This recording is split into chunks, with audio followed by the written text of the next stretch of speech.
আমাদের অনন্য স্টোরি সকল প্রকার পার্ট গল্প দেখতে আমাদের চ্যানেলটি সাবস্ক্রাইব করে পাশে থাকা বেল আইকনটিতে ক্লিক করে অল নোটিফিকেশন অন করে দিন। আমার যখন 5 বছর বয়স তখন তোর জন্ম হয়। ফুপু ছিল না তখন, আমাদের কাছে শ্বশুরবাড়ি ছিল। তোর যখন 1 বছর বয়স তোকে নিয়ে ফুপু আসে, তখন তোকে আমি দেখি। ফুপু আমাকে অনেক আদর করত, আর আমি ছিলাম ফুপুর ভক্ত। ফুপুর নাকি জন্মের পর আমাকে দেখে অনেক খুশি হয়েছিল। বাড়িতে আর তো ছেলে তখন ছিল না, বাড়ির বড় ছেলে আমি। ফুপুর বিয়ের আগে ফুপুর কাছেই থাকতাম আমি। খাওয়া, গোসল করা, ঘুমানো সব ফুপু করতো আমাকে। আম্মুকে নাকি কিছুই করতে দিত না। তারপর আস্তে আস্তে আমি বড় হচ্ছিলাম, ফুপুর প্রতি ভালোবাসাও আমার বেড়ে যাচ্ছিল। বিয়ে হয়ে যেদিন ফুপু চলে গেল আমি খুব কেঁদেছিলাম, ফুপুকে যেতে দিচ্ছিলাম না। এতটাই কান্না করেছিলাম যে ওইটুকু বয়সে আমি অজ্ঞান হয়ে গেছিলাম। তারপর ফুপু চলে গেল, আমি রাগ করেছিলাম, বাবা পরে নিয়ে যেতে চাইলে আমি যাইনি। তারপর একদিন তোকে কোলে করে ফুপু আসলো প্রথম শ্বশুরবাড়ি থেকে। এসে তোকে দেখিয়ে বলেছিল তুই আমার ছোট বোন। সেদিন তোকে দেখে আমার কি হয়েছিল জানি না, ফুপুর প্রতি রাগ অভিমান ভেঙে আমি তোকে কোলে নিয়ে আনন্দ পেয়েছিলাম। তোকে ডেকেছিলাম পরি বলে। সেদিন থেকে তুই আমার পরি হয়ে উঠলি। সামিহা, বুবু, সাইফার থেকে তোর ভক্ত হয়ে উঠলাম আমি। সাইফা আমার বছরখানেক ছোট, কিন্তু সাইফা আমার সাথে বেশি না থাকলেও সাইফ আমি বলতে পাগল ছিল, ভাই ভাই করে পাগল হতো। সাইফ তোকে এই জন্য সহ্য করতে পারতো না, হিংসে করতো তোকে, কারণ তোকে বেশি আদর করা শুরু করেছিলাম বলে, তোর সাথে সারাক্ষণ খেলতাম বলে। তারপর 2 সপ্তাহ যেতে না যেতেই ফুপু আমাদের ছেড়ে চলে গেল। আমি ওই 6 বছর বয়সে কি বুঝেছিলাম কে জানে। ফুপুকে মৃত অবস্থায় খাটিয়াতে দেখে চিৎকার দিয়ে জ্ঞান হারিয়েছিলাম। জ্ঞান ফেরার পর নাকি আমি টাইফয়েড জ্বরে আক্রান্ত হয়েছিলাম। তারপর যখন সুস্থ হলাম ফুপুর জন্য অনেক কান্না করতাম, রাতে ঘুমাতে পারতাম না, শুধু ফুপু ফুপু করতাম। সবাই কত বোঝাতো শুনতাম না। তোকে দাদি দেখিয়ে বলেছিল এটা তোর ফুপুর মেয়ে, একে আদর কর, তোর ফুপু অনেক খুশি হবে। তোর ফুপু এটা বলে গেছে, সে আসবে বলেছে ততদিন তোকে আদর করতে আর দেখে রাখতে। আমি দাদির ওই কথা মেনে নিয়েছিলাম, তোকে সবসময় আদর করতাম, তোর সাথে খেলা করতাম। সামিহা, বুবু আর সাইফাও তোকে ভালোবাসতো অনেক, শুধু সাইফ আমার কাছে তোকে দেখতে পারতো না। যাই হোক, এত সব কথা কেন বললাম জানিস? প্রশ্নটা করে থামলো সায়েম, দম নিল দীর্ঘ একটা, তাকালো সন্ধ্যার দিকে। মেয়েটার চোখ থেকে অনবরত পানি পড়ছে। সায়েম এক হাত দিয়ে তা মুছে দিল, তারপর আবার একই প্রশ্ন করলো। উত্তরে সন্ধ্যা মাথা নাড়িয়ে বলল, না। তারপর আবার বলল, ভাইয়া আম্মু কিভাবে মারা গেছিল আমাকে বলো না প্লিজ। সেসব পরে শুনিস, সঠিক সময় নিয়ে তোকে বলবো। আজ যেটা বলছি সেটার কারণ আমি তোকে সেই 1 বছর বয়স থেকে বোন হিসেবে দেখি, বোনের নজরে দেখি, বোনের মতো করে ভালোবাসি। বাড়ির অধিকাংশ মানুষ আমার সাথে তোকে জুড়তে চাইলেও আমি এসবে না করেছি, কারণ তুই আমার বোনই। যাকে বোনের মতো করে ছোট থেকে ভালোবেসে আসছি তার প্রতি অন্য অনুভূতি আনা পাপ। আমি জানি আমার প্রতি তোর অনুভূতি ভিন্ন, কিন্তু যেখানে আমি তোকে বোনের নজরে দেখি সেখানে প্রণয়ের নজরে তোরও দেখা উচিত না। তোকেও আমি মানা করব সেই নজরে দেখতে। আমার বোনটি আমার ছোট্ট পরি, আমি জানি তুই অনেক বুঝদার মেয়ে, শক্ত মেয়ে, আমাকে ভুল বুঝবি না এটাও আমি জানি। তাই এই অনুভূতি আরও গাঢ় হবার আগে আমি তোকে সত্যিটা জানালাম। আমার ফুপুর মেয়ে, তুই আমার জান, তোকে আমি কষ্টে দেখতে পারবো না। এখন এসব কথাগুলো বললাম, তুই বড় হচ্ছিস, তোকে এটা জানানোর প্রয়োজন ছিল। আমার পরিটা সেদিনের ঘটনা সব ভুলে যা, আর আজকের কথাটা অবশ্যই তুই বুঝবি। নিজেকে আগলে নে, সামনে তোর পরীক্ষা, মন দিয়ে পড়াশোনা করবি। আমি তোর পাশে ছিলাম, আছি, থাকবো সব সময়। দীর্ঘ কথা বলে থামলো সায়েম। সন্ধ্যার দিকে তাকিয়ে দেখলো সে এক নজরে তার দিকে তাকিয়ে। কান্না করাও থেমে গেছে, কেমন ব্যথাতুর অনুভূতি শূন্য চোখে তাকিয়ে আছে। এই মানুষটার প্রতি তার প্রথম অনুভূতি জন্ম নিয়েছিল, সেটা ভুল জায়গায় জন্ম নিয়েছে। সত্যি তো, এই অনুভূতি তো শুধু তারই জন্মেছে। মানুষটার দিক থেকে তো কখনো ইঙ্গিতপূর্ণ কিছু পায়নি সে, বরং সে আরো বকাঝকা করেছে। তাহলে কি তারও পাপ হয়েছে, নাকি অজান্তেই সব হয়েছে? কিন্তু তবুও কষ্ট হচ্ছে তো অনেক বুকে। যাকে সে মন দেবে বলে বসেছিল তার অনুভূতি কখনো জন্ম নেয়নি তার প্রতি। এসব আদর, যত্ন, ভালোবাসা সব বোনের রূপে। সন্ধ্যা, তোর জন্য কেউ অধীর আগ্রহে অপেক্ষা করছে। সায়েমের মুখে এই কথা শুনে সম্বিত ফিরে পেল সন্ধ্যা। ভাবনা থেকে বেরিয়ে চমকে তাকালো ওর দিকে। কি বলল সায়েম বোধগম্য হলো না ওর। ওর জন্য কে অপেক্ষা করবে, আর কেনই বা করবে, কিসের জন্য করবে? সন্ধ্যার কোনো জবাব না পেয়ে সাহেম বলল, হা কর, খাওয়া শেষ করে নে। আর একটা কথা শুধু জানাই তোকে, তোর জন্য কেউ অপেক্ষা করছে। কে করছে সেটা বলবো না, সময় হলে তুই নিজেই বুঝবি, কিংবা তুই নিজেই খুঁজে নিবি। বলে সন্ধ্যার মুখের সামনে খাবার ধরল। সন্ধ্যার মুখে খাবার দিয়ে টেবিল থেকে টিস্যু দিয়ে চোখের পানি আর মুখ মুছে দিল। সন্ধ্যার কোনো কথা বলল না, চুপচাপ খেতে লাগলো। কি আর বলবে, সাহেব তাকে তার প্রতি অনুভূতিকে প্রাধান্য দিতে মানা করার পর যেমন কষ্ট হচ্ছে, আবার একদিকে অনুভূতি সম্পর্কে অবগত একটা জানার পর থেকে লজ্জার সাথে জড়তা কাজ করছে। খাবার মাঝে কিছুক্ষণ পরে সেখানে সাহেব উপস্থিত হলো। শেষে সাইমের উদ্দেশ্যে বলল, সব আদর ওই শাকচুন্নি রাগিনীকেই করো। আমাকে তো তুমি আর ভালোবাসো না। ওকে পেয়ে আমাকে তুমি একদম ভুলেই গেছো ভাই। এই কথা সন্ধ্যা ভুরু কুচকে তাকালো সাইফের দিকে। আর কিছুক্ষণ আগে বলা সাইমের কথাটাও মনে পড়ে গেল। ছোট থেকে হিংসে করতো তাকে, এটা আজ বুঝলো যে ধরে ধরে ছোটবেলায় মারতো কেন তাকে। তবে এটাই কারণ? তাই মনে উঠতেই সন্ধ্যা চোখ মুখ কুচকে রাগ নিয়ে খেতে লাগলো, কিন্তু কোনো কথা বলল না। ওর ভাব ভঙ্গি সাহেব দুজনেই লক্ষ্য করলো। সাহেব মুচকে হাসলো, আর সাইমের দিকে জিজ্ঞাসা নজরে তাকালো। সাইম ঠোঁট প্রসারিত করে মৃদু হেসে চোখের ইশারায় হ্যাঁ সূচক মাথা নাড়ালো। এবার সাইফও স্বস্তি পেল, আনমনে বলল, এবার যা হবে সব প্রকাশে। তোকে এবার ভালোবাসা দেখাবো আমার রাগিনী। রেডি হ, এবার আমার ডেরায় ফিরতে হবে তোকে। বলে হাসলো সে। তারপর সামনে থেকে প্লেট নিয়ে খাবার তুলে নিয়ে খাওয়া শুরু করলো। সাইম খাওয়া শেষ করে উঠতে উঠতে সাইফের উদ্দেশ্যে বলল, খাওয়া হলে দুজন একসাথে ফিরবি, আমি একটু স্টেশনের পাশের বস্তিতে যাব। এই বলে সন্ধ্যার উদ্দেশ্যে বলল, বাড়ি ফিরে আমি যেন তোকে হাসি খুশি দেখি, আর কোনো প্রকার মন খারাপ দেখতে চাই না, সব ঠিক হয়ে যাবে। তারপর চলে এলো রেস্টুরেন্ট থেকে। এই রেস্টুরেন্ট থেকে 10 মিনিট মতো হাঁটলে স্টেশন পড়ে। সেখানে স্টেশনের পাশ দিয়ে বস্তি এলাকা গড়ে উঠেছে।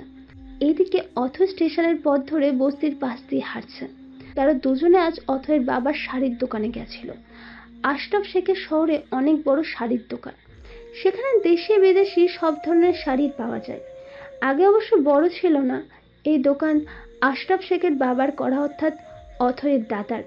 তার দাদাই প্রথম শুরু করেন শাড়ির ব্যবসা। আস্তে আস্তে এখন অনেক বড় ব্যবসাতে রূপ নিয়েছে, সেখানে বিদেশ থেকেও আমদানি করা হয়। তো আজকে তার বাবার দোকানে বিদেশি শাড়ির কিছু সুন্দর সুন্দর কালেকশন এসেছে, সেগুলোই অথৈ আর নিশা ভার্সিটি শেষে দেখতে এসেছিল। এটা সে প্রায় সময়ই করে, কারণ শাড়ির কালেকশন দেখতে পছন্দ করে সে। আর বাবাও তাকে ডাকে শাড়ি আসলেই। সেখান থেকে শাড়ি দেখা শেষ করে বিকেল হয়ে গেছিল বলে রেস্টুরেন্টে খেতে গেছিল। রেস্টুরেন্ট থেকে খাওয়া শেষ করে বেরিয়ে আসে। আসার সময় কিছুটা দূরে অথৈয়ের চোখ যায় সাইমের সন্ধ্যাকে পাশে বসে নিজে হাতে খাইয়ে দেওয়ার দৃশ্যতে। তখন যে বুকে শুরু হলো জ্বালা, আর কমছে না। বুকের জ্বালা নিয়ে পুরোটা সময় অন্যমনস্ক হেঁটে চলেছে। নিশাও কোনো কথা বলার সাহস পাচ্ছে না। অথৈ হাঁটতে হাঁটতে অনেক কিছু কথা মনে মনে আওড়াচ্ছে।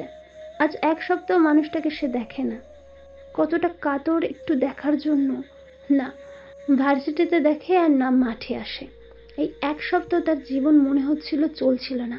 আর যদিও দেখলো সেটা একটা মেয়ের সাথে, তাকে একদম পাশে বসে নিজে হাতে খাইয়ে দিচ্ছে, আবার নিজেও সেই একই চামচে খাচ্ছে। এই দৃশ্য দেখে তার পুরো পৃথিবী ঘুরে গেছে, এলোমেলো হয়ে গেছে পুরো পৃথিবী। সবকিছু শেষ হয়ে যাচ্ছে ধীরে ধীরে, আশা, স্বপ্ন, অপেক্ষা। ওই দৃশ্য দেখার পর কি আর কোনো আশা রাখা উচিত, নাকি স্বপ্ন দেখা উচিত, নাকি আর অপেক্ষা করা উচিত? বুকে পাথর সম ব্যথা অনুভব হচ্ছে, নয়ন যুগল ঝাপসা হয়ে আসছে পানিতে। হঠাৎই হাঁটতে হাঁটতে অথৈ পড়ে গেল ইটের টুকরোয় পা বেঁধে। চোখ ঝাপসা হয়ে এসেছিল বলে পড়ে গেল। পড়ে গিয়ে পাশে মাটির সাথে গেঁথে থাকা কাছের টুকরোতে গিয়ে পা বিঁধল। কেটে গেল অনেকখানি। গোড়ালির পাশে গিরার নিচে রক্ত ঝরছে অনেক গল গল করে, আবার হাঁটতেও পিছলে গিয়ে ছিলে গেল। ওর ওই অবস্থা দেখে নিশা অথৈ বলে চিৎকার করে উঠল। জলদি বসে অথৈ পা চেপে ধরল। আশেপাশে থাকা বস্তির মানুষজন ছুটে এলো, এসে অথৈর ওই অবস্থা দেখে হাই উতাশা করতে শুরু করলো। কাটলো কিভাবে প্রশ্ন করতে লাগলো। একজন 12-13 বছরের মেয়ে দৌড়ে গিয়ে ওর ঘর থেকে কাপড়ের টুকরো নিয়ে এলো, নিশাকে বেঁধে দিতে বলল। নিশা সেটা নিয়ে জলদি বাঁধতে শুরু করলো। এখন এই রাস্তায় সে সিএনজি বা রিক্সা কই পাবে? এটা তো স্টেশনের পাশে চিকন করে মাটির রাস্তা, এখানে কোনো গাড়ি পাওয়া যায় না, বাইক ছাড়ার কিছুই আসার মতো না, হসপিটালে বা কিভাবে নিয়ে যাবে? এসব ভেবে আর অথয়ের অবস্থা দেখে নিশাও কেঁদে দিল। মেয়েটার ব্যথায় চোখ মুখের অবস্থা বেগতিক হয়ে গেছে। প্রিয় বান্ধবীর এমন অবস্থা সেও সহ্য করতে পারছে না। দূর থেকে শোরগোলের আওয়াজ পেয়ে সায়েম বস্তির থাকা একটা বৃদ্ধের ঘর থেকে বেরিয়ে এলো। সেখানে এই বস্তিতে আসে একটা বৃদ্ধ লোককে দেখতে, মাঝে মাঝে আসে আর কিছু টাকা পয়সা দিয়ে সাহায্য করে যায়। আজ প্রায় 4 বছর ধরেই করে আসছে সে। বৃদ্ধাটাকে সাহায্য করার কারণ, একদিন বৃদ্ধাটা রাস্তা পার হতে গিয়ে তার বাইকের সামনে পড়েছিল। সে তখন পেয়ারা মাখানা বিক্রি করত, এখনো করে অবশ্য। তো সেদিন তার বাইকের সামনে পড়াতে ভয়ে লোকটা জিনিসগুলো সব মাটিতে পড়েছিল, তবে বৃদ্ধার কোনো ক্ষতি হয়েছিল না। জিনিসগুলো পড়ে যাওয়াতে লোকসান হয়েছিল, আর কেউ নেই বৃদ্ধাটাকে ওগুলো বিক্রি করে জীবন চালায়। বৃদ্ধার জিনিসগুলো পড়ে যাওয়াতে শুধু চেয়েছিল কোনো কথা না বলে। তারপর সায়েম সরি বলতেই সে কিছু না বলে ওর মাথায় হাত রেখে বলেছিল, চিন্তা করিস না দাদু, আমি কিছু বলবো না তোকে। এটা আমারই ভুল, চোখে দেখি না তো ভালো করে, তাই এই অবস্থা। বৃদ্ধার কথা শুনে সায়েম অবাক হয়েছিল। লোকটা না চাইতেও ক্ষতিপূরণ দিয়েছিল, সাথে সেদিন বস্তিতে পৌঁছে গিয়েছিল। তারপর থেকে সময় পেলে আসে দেখা করতে। লোকটার মুখে দাদু ডাকটা তার হৃদয় ছুঁয়েছিল। ঘর থেকে বেরিয়ে সায়েম দেখলো কিছুটা দূরে অনেক লোকজন একসাথে জড়ো হয়ে আছে, আর সেখানে শোরগোল হচ্ছে। ভুরু কুচকে এগিয়ে গেল সে, ভিড় ঠেলে কাঙ্ক্ষিত জায়গায় নজর দিল। দেখলো অথই মাটিতে পড়ে আছে, হাত পা দিয়ে রক্ত ঝরছে। মেয়েটা ব্যথায় কান্না করছে, চোখ মুখ লাল হয়ে আছে। নিশা কাপড়টা দিয়ে বেঁধে রাখার পরও কাপড়ের উপর দিয়ে গলিয়ে রক্ত ঝরছে। অথয়ের এই অবস্থা দেখে চোখ বড় বড় করে এসে অথয়ের সামনে হাঁটু মুড়িয়ে বসে পড়ল। অথয়ের দিকে ব্যথাতুর দৃষ্টিতে তাকিয়ে উদ্বিগ্ন হয়ে জিজ্ঞেস করলো, অথই, এই অবস্থা হলো কিভাবে? এতখানি কাটলো কিসে? পড়লে কিভাবে? আরে বলছো না কেন স্টুপিড? শেষটা কথাটা বেশ রাগের স্বরেই বলল, বলে হাত দিয়ে পা চেপে ধরলো অথয়ের, আর পর্যবেক্ষণ করতে লাগলো কতটুকু কেটেছে। আর অথই হতবুদ্ধি হয়ে গেছে। একে তো সায়েমকে এখানে দেখে তার উপর তার সাথে এভাবে কথা বলছে, আবার তাকে নিয়ে এমন উদ্বিগ্ন হতে দেখছে। সব থেকে বড় কথা, সায়েম তার পা ছুঁয়ে আছে, একটা শিহরণ বয়ে যাচ্ছে শরীরে। আপাতত সেসব অনুভূতিকে পাত্তা দিল না, ব্যথায় তার জান বেরিয়ে যাওয়ার উপক্রম। এভাবেই এক নাগাড়ে সায়েমের দিকে তাকিয়ে মনে মনে বলল, আপনার জন্য, আপনার জন্য আমার এই অবস্থা, আমার এই অবস্থার জন্য দায়ী আপনি। আপনার জন্য আমার পা কেন, আমার পুরো হৃদয় ক্ষতবিক্ষত হচ্ছে। এ তো সামান্য কাটা, আমার হৃদয়ের ক্ষত দেখতে পারছেন না আপনি? সেখানেও তো এর থেকে 1000 গুণ রক্তক্ষরণ হচ্ছে। আপনার চোখে তো আমি ছাড়া পুরো দুনিয়ার মানুষ নজরে পড়ে। অথই মনের কথাটা মুখেই বলে ফেলল, আপনার জন্য হয়েছে। কথাটা বলে সে নিজেই থতমত খেয়ে গেল। পায়ের ব্যথায় কি পাগল টাগল হয়ে যাচ্ছে? সায়েম অথয়ের এমন জবাব শুনে চোখ তুলে তাকালো ওর দিকে, রাগী স্বরে ধমকে বলে উঠল, আমার জন্য হয়েছে না? কেয়ারলেস মেয়ে একটা, 30 একটা থাপ্পড় দেব, দেখে হাঁটতে পারো না? এই বলে আবার পা দেখতে দেখতে বলল, ছাগল ছানার মতো তিরিং বিরিং করে হাঁটে শুধু, অবুঝ স্টুপিড একটা। ওর এমন ধমকে অথয় সহ নিশাও চমকে গেল। অথয় তো আরো জোরে কেঁদে দিল ভ্যাধা করে। ওর কান্না দেখে নিশা বলল, ভাইয়া মেয়েটার কষ্ট হচ্ছে, অনেকটা কেটে গেছে, ডক্টরের কাছে নিতে হবে। দেখেন এখনো কত রক্ত ঝরছে। নিশার কথা শুনতেই আর কাউকে কিছু বলার সুযোগ না দিয়ে কোলে তুলে নিল অথয়কে। ঘটনার আকস্মিক অথই চমকে গেল। পড়ে যাবার ভয়তে দু হাতে আঁকড়ে ধরল সায়েমের ব্ল্যাক টি শার্টটা। বুকের কাছে এক হাত দিয়ে অন্য হাত সায়েমের কাঁধে গলিয়ে ঘাড় আঁকড়ে ধরল। সায়েম ওকে কোলে নিয়েছে। বাক্য হারিয়ে কিং কর্তব্য বিমূঢ় হয়ে গেল সে। আল্লাহ, এ কি শুরু হয়েছে বুকের ভেতর? আন্দোলন চলছে। 400 ভোল্টের শক্ট খেলো মনে হলো সে। বিদ্যুৎ গতিতে লাফাচ্ছে হার্টবিট, আবার অজ্ঞান টজ্ঞান হচ্ছে নাকি? এমনি পাকাটা তার উপর জ্ঞান হারালো তো বাজে ব্যাপার স্যাপার হয়ে যাবে। কিন্তু শরীরে তো আর নিতে পারছে না, কাটা দিচ্ছে শরীরে। ভাবনার মাঝে সাইমের বাইক যেখানে থামানো সেখানে এসে থামলো সে। পিছে থাকা নিশার উদ্দেশ্যে সাইম বলল, নিশা তুমি চাইলে বাইকের পিছে উঠতে পারো। নিশা ভাবলো আমি পিছে উঠলে অথই কই বসবে। মুখে সাইমকে বলল, ওই তো, কোথায় বসবে ভাইয়া? নিশার কথা শুনে অথৈকে বাইকের সামনে বসিয়ে দিল, দিয়ে সাথে সাথে সেও উঠে পড়ল। বাইকে উঠে অথৈকে একটু টেনে কোলের মধ্যে নিয়ে নিল, বলল, আমায় ধরে বসো। ওর এমন কাণ্ড দেখে নিশা তো হতবাক, হতবিহ্বল, হতবুদ্ধি হয়ে গেল। মনে মনে বলল, আহা क्या सीन है भाई। আর অথই সে তো পারে না, তো মঙ্গল গ্রহে চলে যাক, পৃথিবীতে যা হয় হয়ে যাক, ওর দেখার নেই। মঙ্গল গ্রহে যদি বসবাসের উপযোগী না হয় তাও সে করে নেবে, তবুও পৃথিবীতে আর থাকা সম্ভব না তার পক্ষে। এ কি করছে সায়েম? তার যে বুক শুকিয়ে যাচ্ছে, তৃষ্ণা পাচ্ছে মনে হয়, পানি খাবে সে। বলেই ফেললো কথাটা। পানি খাবো আমি। কেমন ভাঙা ভাঙা কণ্ঠে, অসহায় কণ্ঠে বলল কথাটা। সায়েম অথয়ের দিকে তাকিয়ে অথয়ের অবস্থা দেখে মনে মনে ঠোঁট চেপে মুচকি হাসলো। সেখানে থাকা বৃদ্ধা লোকটাকে বলল, দাদু একটু পানি হবে? বৃদ্ধাটা ভাঙা ভাঙা কণ্ঠে বলল, হ্যাঁ হ্যাঁ, হবি নে, দাঁড়াও, আমি আইনি দিচ্ছি।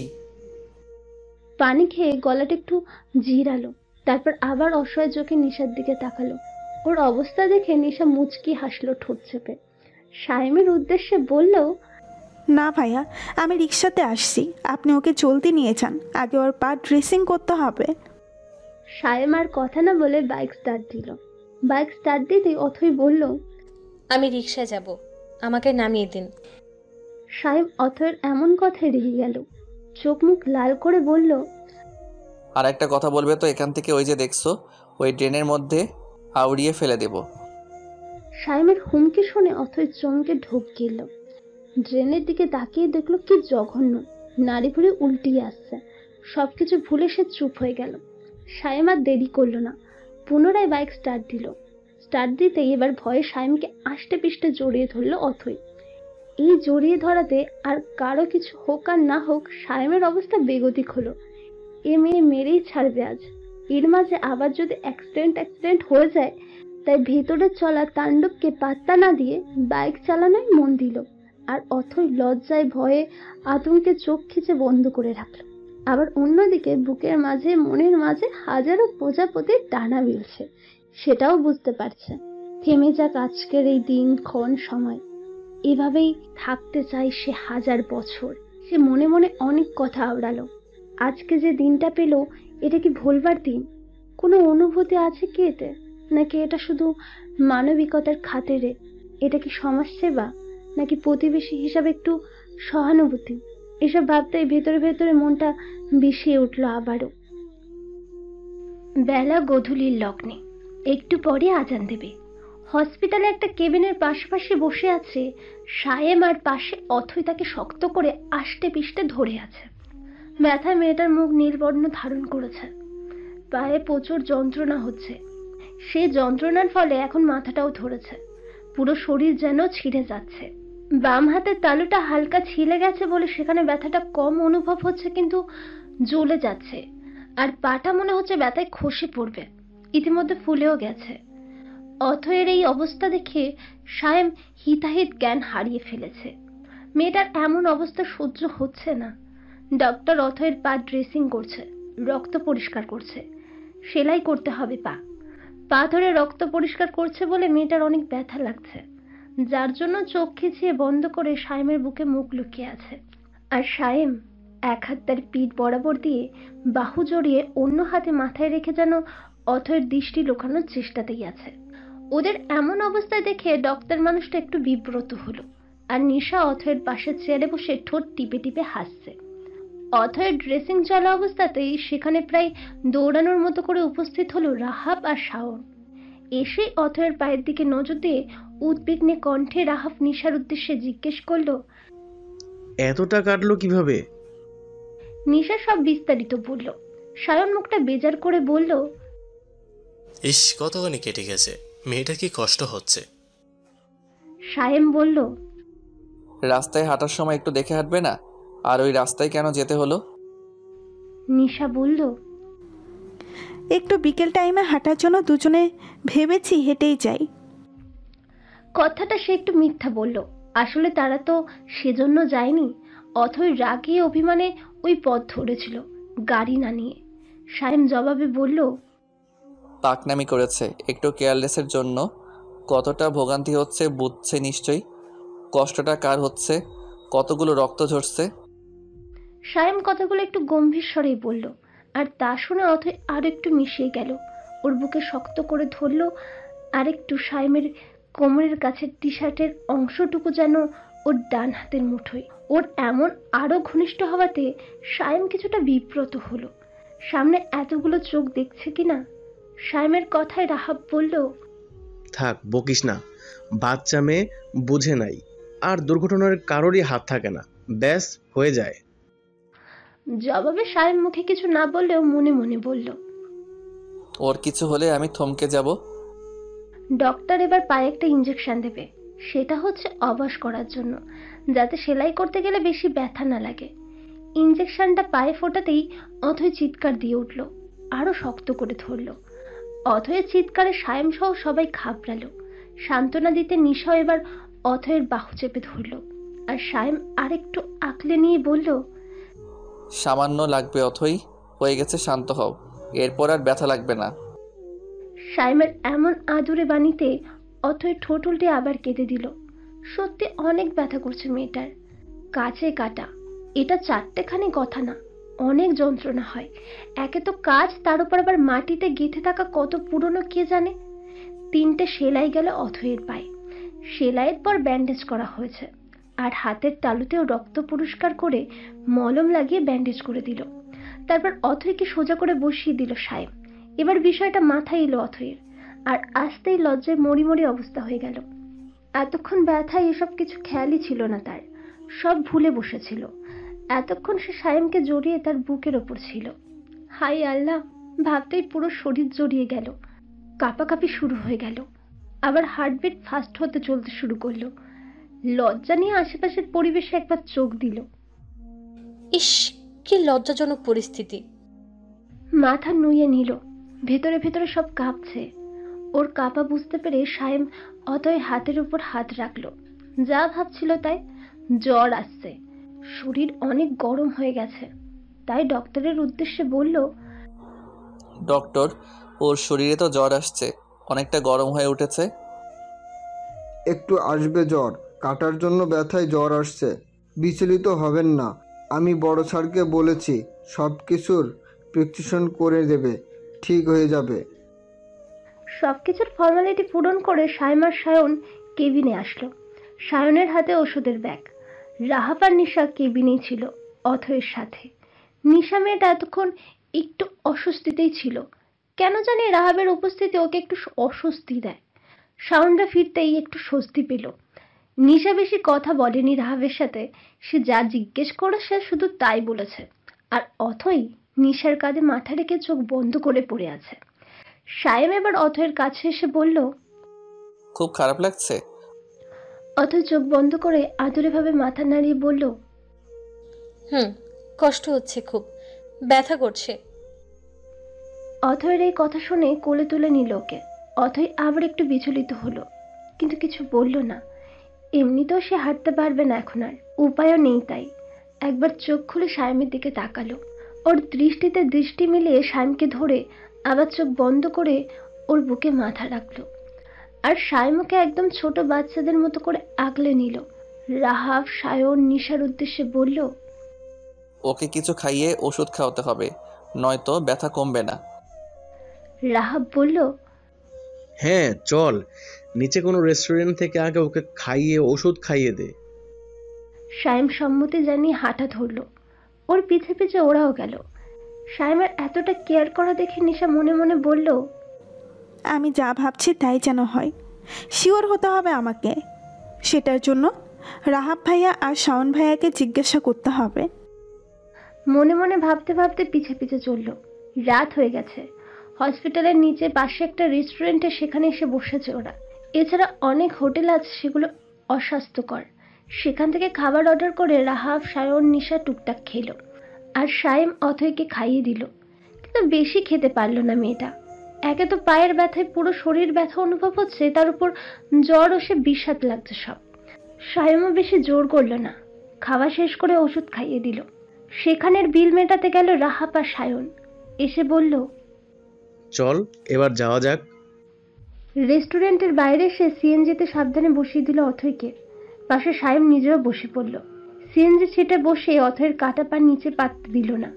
পাটা আলগোছে তুলে আগে নিজের পা সোজা করে মেলে দিল, তারপর অথয়ের পা নিজের পায়ের উপর রাখলো, যেন গাড়ির ঝাঁকুনিতে পায়ে ব্যথা না পায়। সেই জন্য এই পন্থা। সায়মের এমন কাণ্ডে সবাই হতবাক হলো। অথয় তো একের পর এক অবাক হয়ে যাচ্ছে এ ছেলের কাণ্ডে। আজ বুঝি তার শুধু অবাক হওয়ার দিন। সায়মের পায়ের উপর পা তুলে নিতে দেখে বিস্ফোরিত চোখে তাকিয়েছে তার দিকে। বিদ্যুৎ চমকানোর মতো করে ঝাঁকুনি দিয়েছে শরীরে। আজ এই ছোট্ট আহত শরীর আর কত সহ্য করবে, কত অবাক হবে। সাথে সাথে অথই পা নামিয়ে নিতে চাইলে ধমকে চোখ রাঙিয়ে উঠল সে। বলল, বেশি পাকনামি করবে না একদম। রাস্তার ঝাঁকানিতে পায়ে আঘাত লাগবে, তখন ব্যথা লাগবে। এইভাবে থাকলে সমস্যা হবে না, চুপচাপ চোখ বন্ধ করে রাখো।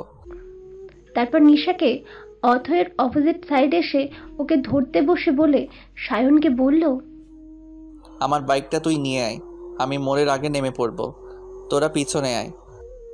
তারপর আবার ড্রাইভারের উদ্দেশ্যে বলল, মামা একটু সাবধানে চালাবেন। ড্রাইভার সম্মতি দিয়ে গাড়ি চালু করলো। নিশা সাইমের কথা অনুযায়ী উঠে বসলো।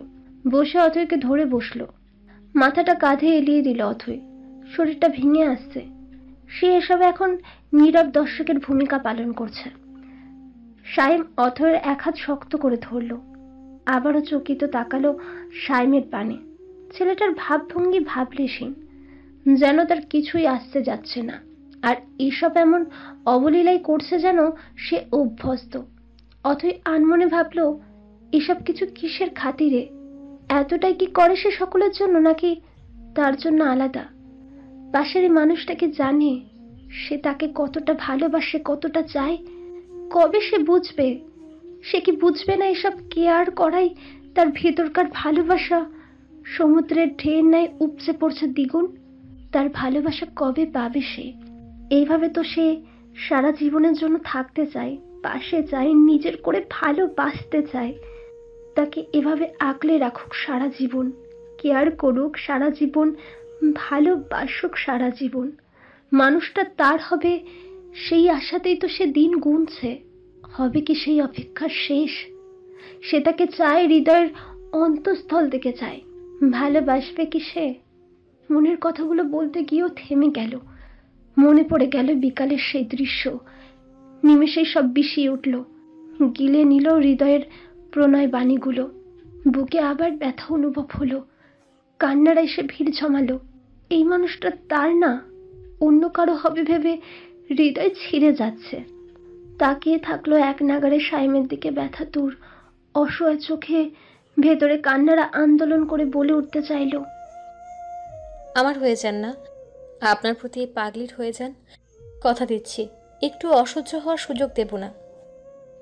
আর কিছু ভাবতে পারছে না সে, শরীরে কুলোচ্ছে না। অথয়ের তাকানোকে পাত্তা দিল না সাইম। ড্রাইভারকে বলল যেতে। নিমেষে চলতেও শুরু করলো।